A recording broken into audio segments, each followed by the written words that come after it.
I'm not in a position to confirm or detail any intelligence from here at this point in time. Okay. Moving on to the Russia-Ukraine talks. What does the U.S. see that would be a sign for optimism that some kind of ceasefire could be reached? In which carrots, in which sticks do you think Putin is most responding to, if that's the case? Sure. Most likely to respond. Sure.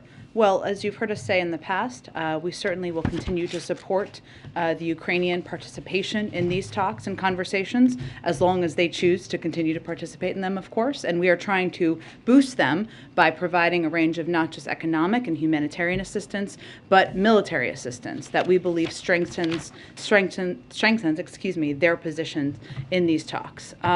Our view continues to be that despite words that are said in these talks or coming out of these talks, diplomacy requires engaging in good faith to de-escalate. And what we're really looking for is evidence of that. And we're not seeing any evidence at this point that President Putin is doing anything to stop the onslaught or de-escalate. But that is really what we would be looking for. Go ahead. Thank you, Jen. To follow up on the Rome meeting, what are the consequences for China if they do aid Russia? Well, I'm not going to get into specific consequences. I think what we have conveyed and what was conveyed by our National Security Advisor in this meeting is that should they provide military or other assistance that, of course, violates sanctions or supports the war effort, that there will be significant consequences. But in terms of what those specifics look like, we would coordinate with our partners and allies to make that determination. Okay. But Jake Sullivan certainly communicated that there would be consequences. Yes, as we have also said publicly a number of times. Okay, and then is there anything you can share about the president's potential meeting, potential trip to Europe in the next couple weeks, who he might be meeting with, and really what the point would be of going to Europe? Sure. Well, we are, of course, closely engaged with our NATO partners and European allies, as you've heard us say a number of times, about the next steps in diplomacy, whether that's providing additional humanitarian or security assistance or the mechanics for future conversations. But there's not been any final decision about a trip, so I don't have anything to preview about what that would look like if he were to take a trip. Thanks, Jen. Go ahead. Thanks, Jen. The president said back in February that the U.S. would respond forcefully if Americans were targeted in Ukraine. Brittney Griner was killed over the weekend. One of my colleagues was injured today. We're still waiting to hear if he's okay. So what is that response going to look like? Well, let me first say, your colleague Benjamin Hall, I know there's not final reports yet, or we would wait for your news organization to confirm those, but our thoughts, the president's thoughts, our administration's thoughts are with him, his family, and all of you at Fox News as well. In terms of specific actions, I think you have seen the president lead the world in putting in place consequences, putting in place repercussions and steps in response to the actions of Russia, the brutal actions that have certainly impacted Ukrainian people and now have certainly impacted some Americans. But in terms of next steps or what the next consequence would be, I don't have anything to preview for you at this point in time. But we've seen the president been so far unwilling to draw a red line on the kinds of atrocities that we're going to watch from the sidelines. I mean, we've seen maternity wards being bombed, illegal weapons being used, pediatric hospitals being targeted. President Obama drew the red line for Syria at chemical weapons. So is there any thought process about what we're willing to watch happen before Well, Jackie, I think it's important to reiterate as often as we can that what we're seeing is horrific, what we're seeing is barbaric, and the steps that the president has taken and led the world in taking have essentially led the Russian financial system to be on the brink of collapse.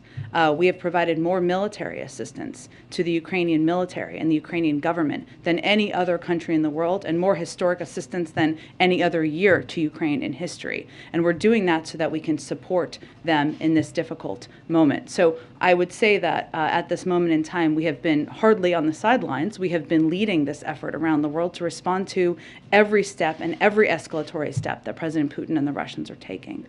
Concerned that if we don't draw the line at something like chemical weapons, that it'll make it easier for malign actors to use them in the future because they'll just go unpunished? Well, Jackie, I think that you heard the president say on Friday that there would be severe consequences and the world would respond if they were to use chemical weapons. And what we have been doing over the course of the last several weeks, if not months, is providing as much information to the global community, to the media, and to others about what to expect. And when you have President Putin suggesting, and Russian officials suggesting that the United States and Ukrainians are the ones who are working on a chemical weapons program, it's clear that this is a pattern that we have seen in the past of them trying to set up a predicate for their own actions. But what does that end up looking like if the world responds? Because so far we've heard the president talk a lot about what the U.S. is not going to do in terms of, not wanting to trigger war with a nuclear power. But do we believe that Putin is, a rational kind of person who, would pay attention to something like that? I mean, he didn't need provocation to, invade Ukraine. Why wouldn't we think that he would just create a pretext that is fabricated for something like that? We do. That's why we've talked about it. And I think, Jackie, what's important here is and then I'm just going to move on to get to more people, is that for any president, you have to weigh how you can lead the world, how you can make very clear that actions are horrific, that they are not acceptable, they're not aligned with global norms, while also thinking about our own national security interests. And starting World War III is certainly not in our national security interests. Putting U.S. troops on the ground in Ukraine to fight a war with Russia is not in our national security interests. Go ahead. I just have to move on because otherwise I'm not going to get to enough people. Go ahead. To what you'd said, though, about misinformation in Twitter. Yeah. Because last year the president worked with Twitter specifically to address misinformation on vaccines, called it a wartime effort. Has there been any conversations with Twitter to address misinformation as it pertains to chemical attacks and that kind of thing, given that Russia has banned this platform within the country and they're using it to obviously target eyes outside of the country, including within the U.S., to spread propaganda and misinformation? We're the ones who told you all about that. I agree. I don't have anything to read out for you in terms of private conversations with Twitter or any other social platform, but I'm happy to check and see if there's more. Go ahead. Back on the Rome talks, have you seen any, or did your colleagues see in this meeting, any sign that China got the message that they are going to heed your warnings? Well, what we're going to be watching closely, of course, is actions. So beyond that, I think as my colleagues just read out for you in a call that we delayed the briefing slightly to make sure you could all participate in, it was an intense 7-hour session reflecting the gravity of the moment. And it was an opportunity to be very clear about what you've heard our National Security Advisor convey publicly, but more directly about what the consequences would be. And your colleagues have said your deep concerns were conveyed about what would happen if China were to align more closely with Russia. Just big picture, if China does not heed the U.S.'s warnings, if they do move forward with this, how concerned are you that this is inching closer to the world war that the president has been warning of? Well, I think what we're looking at here, one is if China were to decide to be an economic provider or to take additional steps there to Russia, they only make up 15% or 15 to 20% of the world's economy. The G7 countries make up more than 50%. So there are a range of tools at our disposal in coordination with our European partners, should we need to use them. But again, we don't have anything to update you on in terms of an assessment. This is obviously an area we're watching closely. While this meeting has been planned for some time as a follow-up from the November call that the president had with President Xi, it was a timely and important moment to have this conversation, especially given the reports we've seen and the invasion, of course, of Ukraine. Go ahead. One more. Go ahead. One quick follow-up, actually, to Jackie's questions about chemical weapons. The president, as you noted, said on Friday that Russia would pay a severe price. What would that price look like? Are we talking in the realm of more sanctions? Can you give us sort of any big picture about what that would entail? That would be a conversation that we would have with our partners around the world, but there's no question if Russia were to decide to use chemical weapons, there would be a severe reaction from the global community. Go ahead. So when you talk about kind of the possibilities for China if they don't go along with what you've asked, would you say, like you said with Russia, that everything is on the table, including ending trade negotiations, sanctions? Is that all on the table? I'm just not going to be in a position to detail it further from here. We'll see. We'll keep having this conversation over the coming days. But you won't do nothing if China decides to provide military We've been clear support there would be consequences. that you all would initiate. Yes. Okay, and then what's kind of your thinking about what an end game looks like as far as these conversations with China? Do you want them to shift their strategic priorities and not have a relationship with Russia that it does now, or are you looking for something more modest? Less about changing their mind and more about making clear with them what the consequences would be should they take additional actions to support this invasion.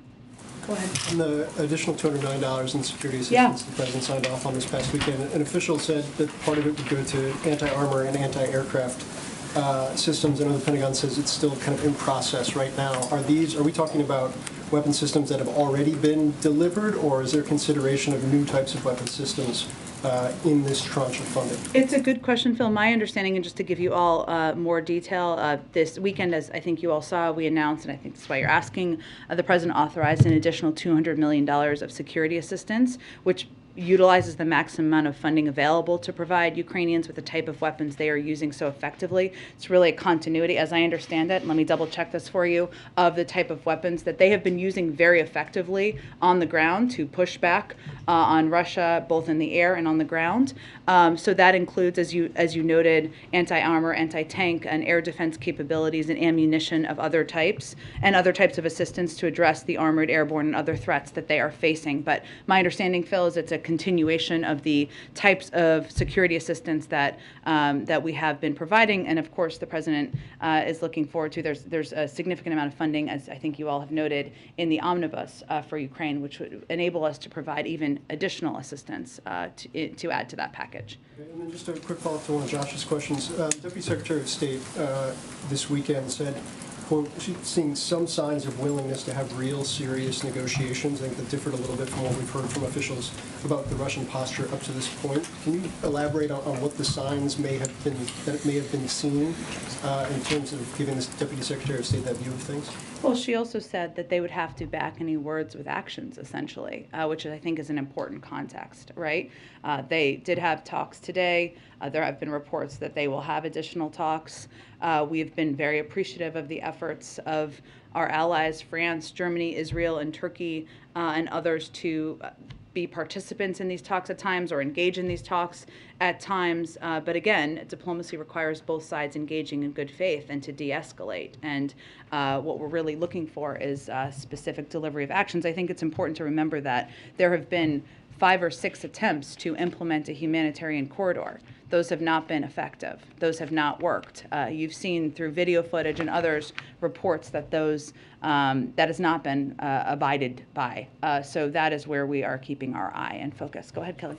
Do you get a sense that as this conflict with Russia and Ukraine is happening, that other actors that are adversaries to the United States, China, Iran, North Korea, are also testing the West with China's work with Russia as you're dealing with that, perhaps with Taiwan, Iran with its rockets, North Korea also showing its provocative nature. Is there a test of the West coming from some of the adversaries of the United States? We have not assessed those to be related, as you have said. I mean, if you look at the missile strike that we saw over the weekend, no U.S. facilities were hit, no personnel were harmed. We were not the targets of that. We have obviously seen tests and information we put out publicly as it relates to North Korea. We've seen dozens of tests over the course of past administrations as well. So I would say we are not assessing it through that prism. Has the administration reached out to American companies that have property, infrastructure in Russia to expect that to be nationalized by Russia and to lose those assets in Russia?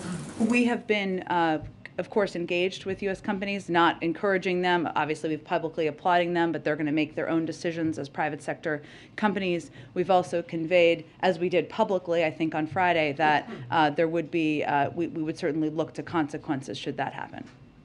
Go ahead. The former White House COVID advisor, Andy Slavitt, has a Twitter thread today in which he talks about the potential for an increase in COVID cases this spring. He says, based on European case increases, the U.S. could see a new rise in COVID cases. Are you confident the administration has the real-time data it needs to provide the best information possible to the public? To assess data? Yes, we are. I would note that I did not see his thread, but let me know, and I'm not sure if it was related to the BA2 variant. Was it related to the BA2 variant? Okay. What we do know about the BA2 variant, which I think is important context for people, is that it's circulated in the United States for some time. We've been watching it closely, of course.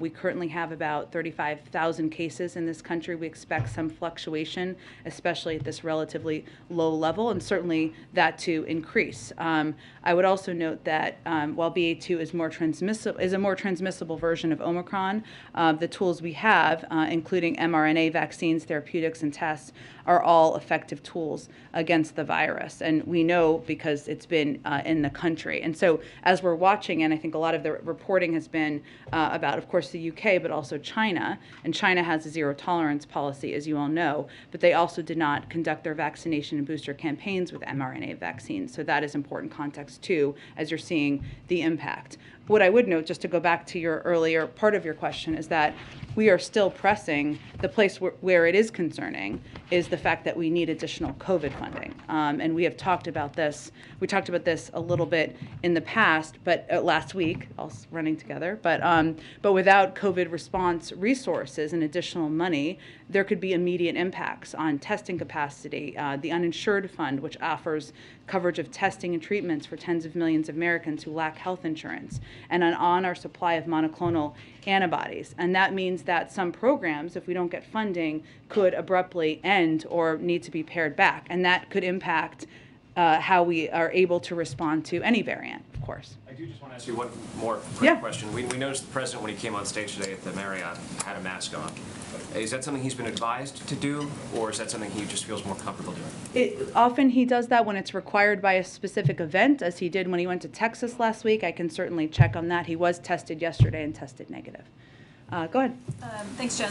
So on Ukraine, the president has made clear that he sort of has a red line with Russia in terms of not wanting to do anything that would get into a direct confrontation or lead to World War III, as he puts it. I'm curious, and you're not sure in specifics, but in broad strokes, does he have a similar red line now with China assisting Russia? And does he not want to get into a direct confrontation with China? And are there certain things he's not willing to do because of that? Let me see if I can answer your question, but tell me if I'm not. We don't like red lines around here, so I'm not going to use that phrasing. But you are obviously correct that he's been very clear and consistent about that he does not have the intention of sending U.S. troops to Ukraine. That has not changed.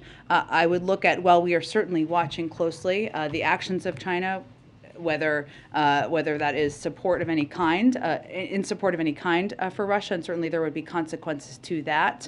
I do think we look at it through a slightly different prism. I mean, Russia is invading Ukraine actively, so I'm not sure if I'm answering your question or not.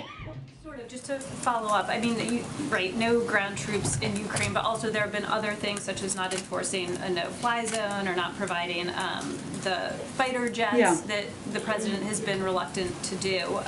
So again, you said you're not sure in specifics. You said, Jake Sullivan said significant consequences for the Chinese, but I'm wondering if there are certain things that you will not consider because it could lead to a direct confrontation with China that you're reluctant to get into, the same way you are with Russia.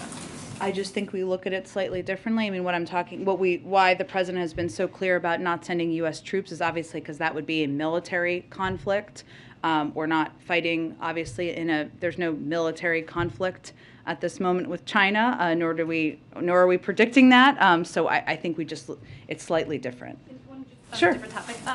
How high is the administration expecting gas prices to go, and how much is there a limit? Not a red line, but a limit at what you think the U.S. public can bear. This just flows off the tongue. It's okay. So it's a good question. I don't have a prediction from here in terms of what it could look like. There are outside predictors, of course, and obviously what we're trying to do is mitigate the impact. And you've seen, of course, the price of oil go down a little bit, and the president will continue to look at a range of steps that he can take, whether it is engaging through his team or through even himself personally with big global producers, or it is looking at a range of domestic options. But we've seen it go up. I mean, we look at a lot of the same data you look at, AAA and other data, that it shows us how much it has gone up since the period of time when Russian troops lined up on the border. But in terms of how far, we still believe it will continue to go up, but we're trying to take steps we can take to mitigate that and reduce it. Go ahead, Mara. Thank you. I understand you don't want to lay out what the severe consequences would be if Russia used chemical weapons, but I guess what I'm confused about is we know there's not going to be any U.S. troops, no jets, no no-fly zone. Other than the things you've already done, which you have already described as severe, could you give us some examples of what more you can do since you've ruled out all these things? Just when you talk about severe consequences, what does that mean, given that we know what it doesn't mean? Sure. I understand your question. I'm just not going to outline that from here. Those are conversations that will happen, continue to happen with our national security team and with our partners and allies around the world. What you're asking us to believe is that there are severe consequences that you haven't used yet, but that are not on the no list. Correct. Okay, but you won't tell us what kinds of things those might be. We're going to have those conversations privately through our national security team and with our partners around the world. Okay, but do you, I guess what I'm wondering is what about the argument that there just aren't any more severe consequences for you to use because most of the severe ones you've ruled out? That's inaccurate. Go ahead. Just on the Fed nomination. Yeah. Does the White House have any assurances from any Republican senators that they would support Sarah Bloom Raskin's nomination? And did Senator Manchin give the president or anyone in the administration a heads up about his opposition to her nomination? I'm trying to figure out if that was a surprise. Sure, I understand your question. We were aware of his position in advance of Senator Manchin's announcement. She is one of the most qualified individuals to ever be nominated to this position, and so where we are now is our focus is on continuing to work with Chairman Brown to garner bipartisan support, but I don't have anything to read out for you on that front at this point. How did Senator Manchin make you aware of his opposition? Was there a call to someone in the White House? Did the president know? What did that look like today? I'm just not going to detail more specifics. Okay, and just one last question, if you don't mind. How is the administration preparing to respond to the potential supply chain shock, posed by China's decision to lock down the tech production hub in Shenzhen? So we are, of course, monitoring this incredibly closely, and our team is quite focused on it. What I will say is that because of the steps we've taken and a number of steps we've taken to better prepare and strengthen the supply chain, we feel that that has helped us, will help us sustain. But in terms of right now, we're basically in the stage where we're monitoring with the State Department. What we're looking at is, of course, as you know, the impact on some of these ports around where the impacted areas of China.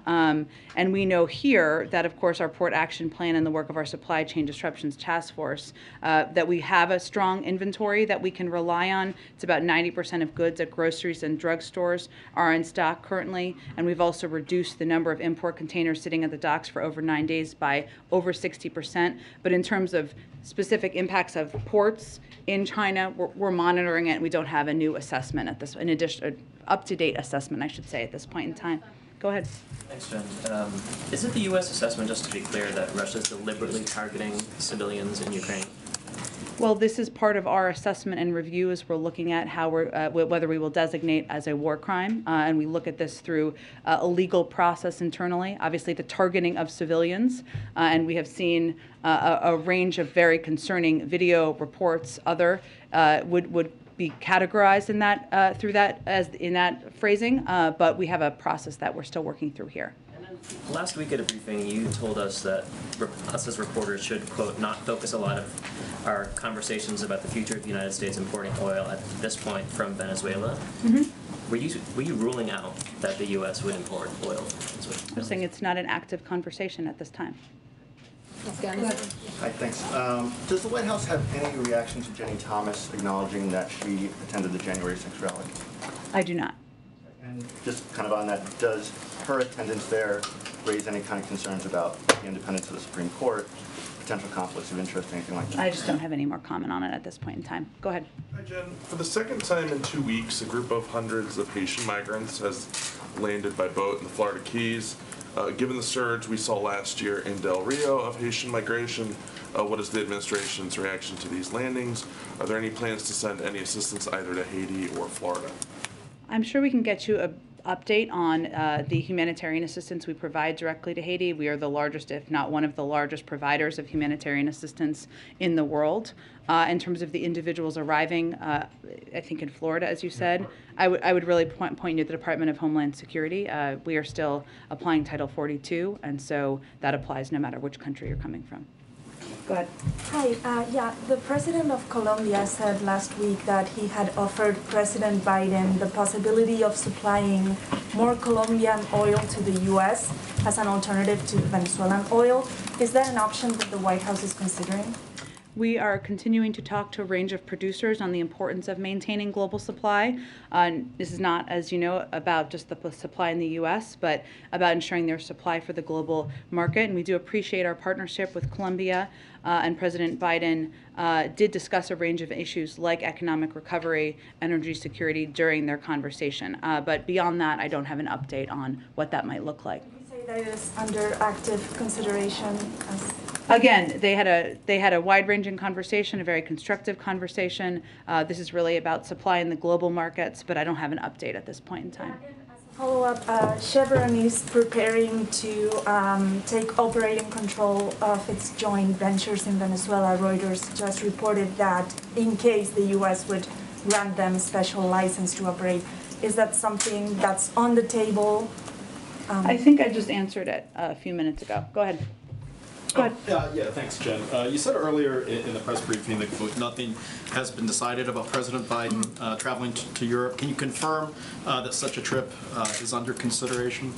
We discuss a range of ways and mechanics for engaging with our friends and partners around the world, but I don't have any more specifics for you at this point in time. And this morning, Leaders Schumer and Speaker Pelosi announced that President Zelenskyy of Ukraine will be delivering an address to the full House and Senate on Wednesday morning.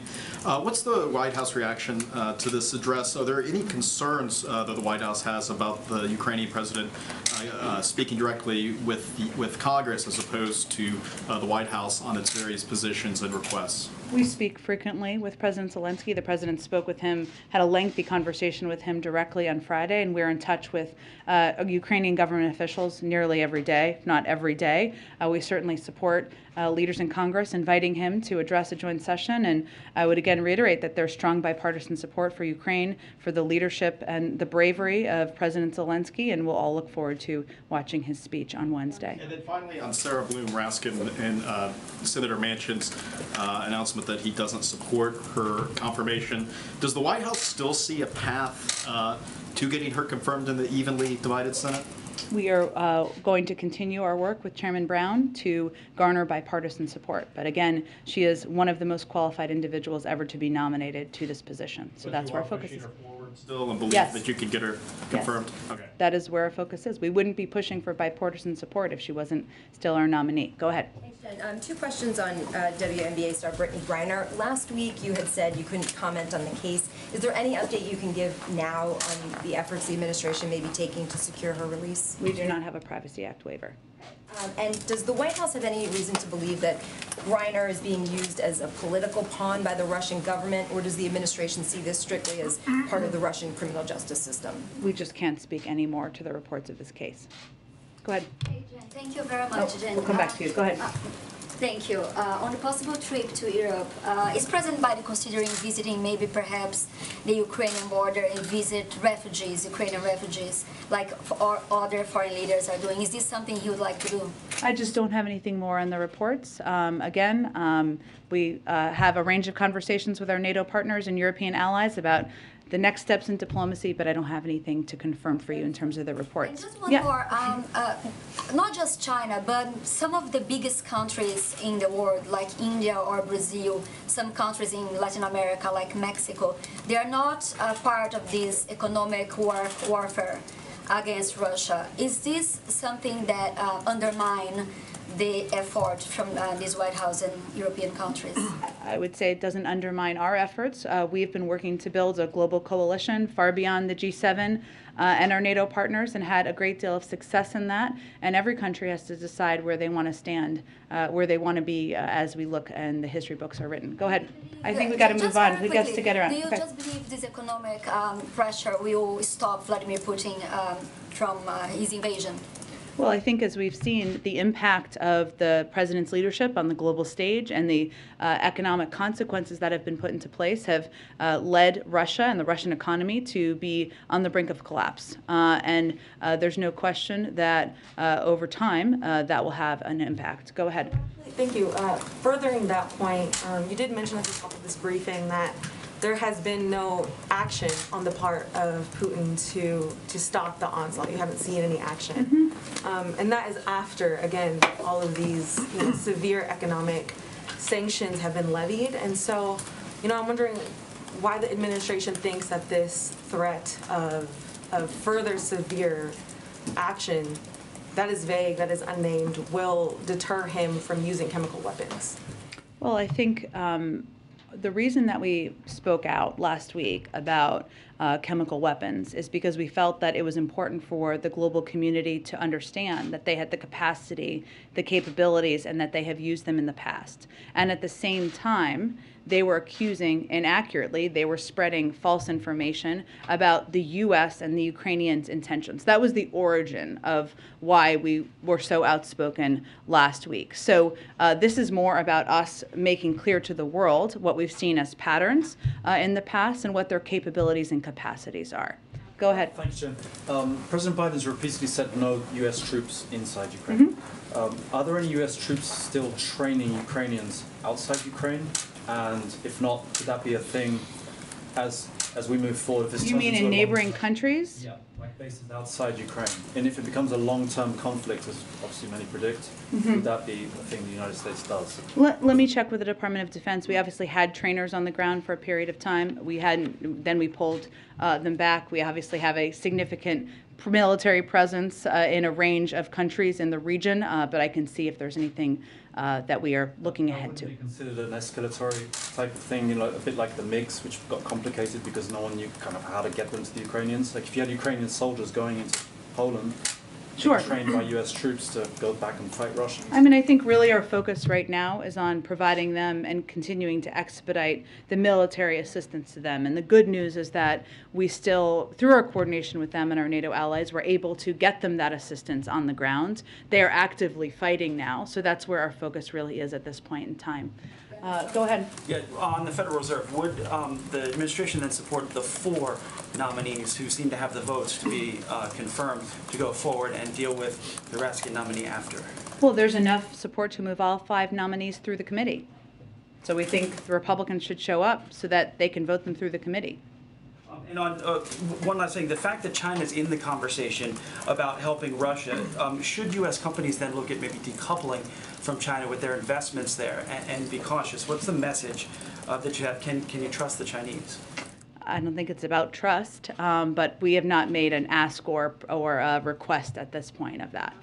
Go ahead. Jen, thank you. At the Democratic retreat in Philadelphia last week, some of my colleagues were hearing a lot from Democratic lawmakers who want the president to do more by executive action, whether it's on immigration or whether it is on some of the other priorities of the administration. Did he have any conversations with the members there about possible further executive actions? And is there anything else that you're hearing from the members and those meetings with the Black Caucus and other members of Congress in the last week or two that may be coming forward? Well, I would say all of these members can speak for themselves on what they're interested in and what they're requesting from the president and from this administration. We have a range of executive authorities. The president does, I should say, has a range of executive authorities. I think there have been some reports about some that are under consideration, including one on policing, which we have talked about a bit in the past. So sure, we still continue to consider what steps we can take through executive actions, even as we work with Congress to see what we can move through there as well. take it there's no update beyond the legal review continuing on the student loan question? I don't have an update at this point in time, no. Go ahead in the back. Go ahead. Thank you. Okay, and then I'll go to your friend next to you. Thank you very much. On North Korea, it is reported that North Korea's ICBM launch is imminent. Do you have anything on the North Korea's imminent launch of ICBM? I don't have anything on that report. I've not seen that report. What I can tell you is that, as you know, last week we proactively decided to reveal information publicly about recent tests and share it with allies and partners, as well as Congress.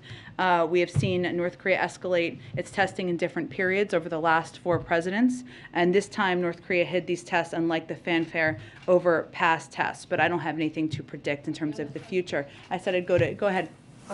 Japan and some of the other treaty countries are increasingly alarmed after Afghanistan and this recent situation. Could you let the Japanese government know that the security treaty will be honored? And then second, for those of us that were embedded during the war, the whole situation with Afghanistan is quite personal. There's a large number of our people that helped us that are still left. Could you just update us on almost 6 months whether they'll be able to come back? Well, I would say on the second part, that is one of the reasons that we've worked so closely with our Qataris to maintain a diplomatic presence there, so that we continue to engage with neighboring countries to bring people home and help some of our partners and allies who stood by our side, fought by our side over the course of the 20-year war. That's ongoing. In terms of the numbers, I would point you to the State Department, who would have the most up-to-date numbers. I'm not sure I understand your first question. Just a reassurance to Japan and a lot of the countries that have treaties with us that are worried, if a situation like this develops, if those treaties are going to be honored. Which situation? How would it relate to Japan? Afghanistan is long partners of ours, and so the whole situation that's happening now, Taiwan, there's a great concern that if you have a treaty and it comes to a difficult situation, whether it's really going to be honored. We've never stepped back from the commitments we've made under the Taiwan Relations Act, and the President stands by those. Go ahead, James. Thank you very much, Jen. 2 questions on Russia-Ukraine. Prior to February 24, the President, our NATO allies, and the EU were embarked on a deterrence project. That's exactly the word that you and other senior U.S. officials used at the time. Quite clearly, the invasion was launched on the 24th of February, and so we can say as a factual matter that that deterrence project failed. Is it the view of the White House that Mr. Putin could not be deterred by any set of steps, or are you willing to concede that perhaps some other set of steps by the President and our allies might have deterred the invasion? James, I would say that when we put in place the threat of sanctions and the threat of consequences, we never thought that that would be fail-proof or that would be 100% effective. We did that because we wanted to lay out the clear consequences should President Putin proceed in invading Ukraine, even as we predicted quite consistently that that was very much his intention. And what we have done since that point in time is implement those sanctions and implement those consequences, far beyond what I think most people's expectations were in the world about what those would look like.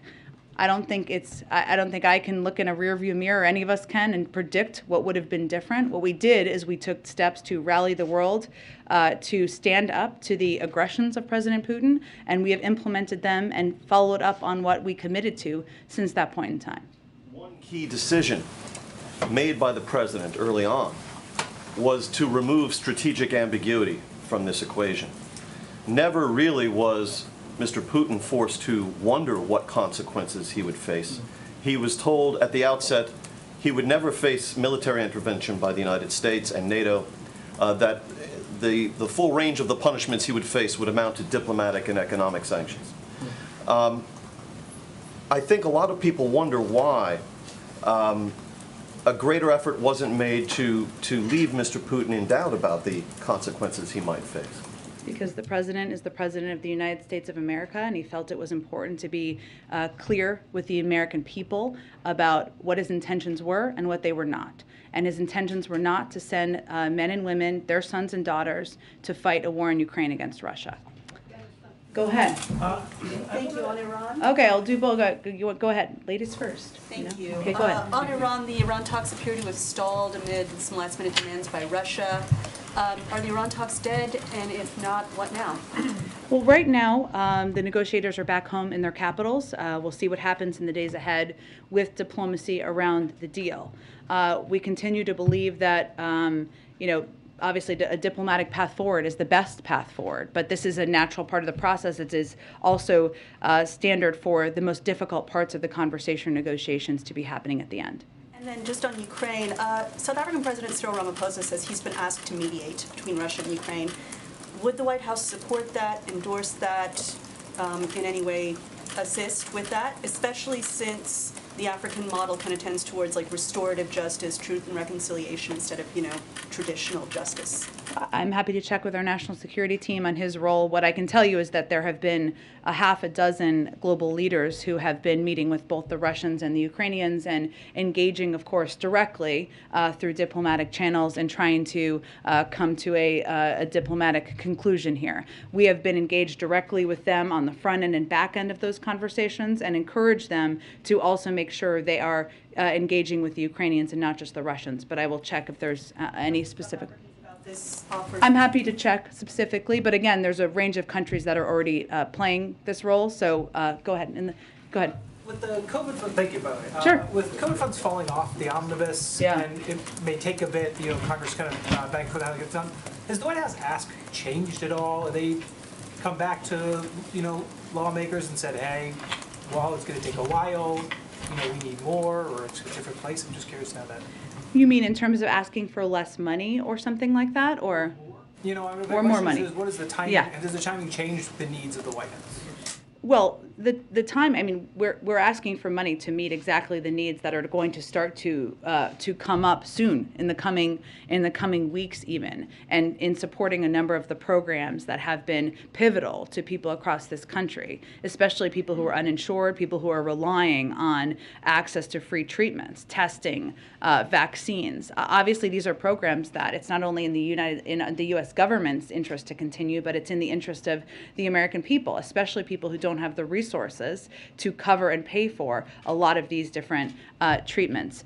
We had requested $22.5 billion, I think you're aware, for immediate and urgent COVID response needs, because that is the funding we felt we needed. That does not mean it would cover the needs in forever. That would just be the needs we have at this moment in time. So these conversations are still ongoing with leaders in Congress. But we want to be very clear about the fact that some of these programs could abruptly end and be pared back without additional funding. You mentioned the uninsured for the Hersa program that reimburses for uninsured funds.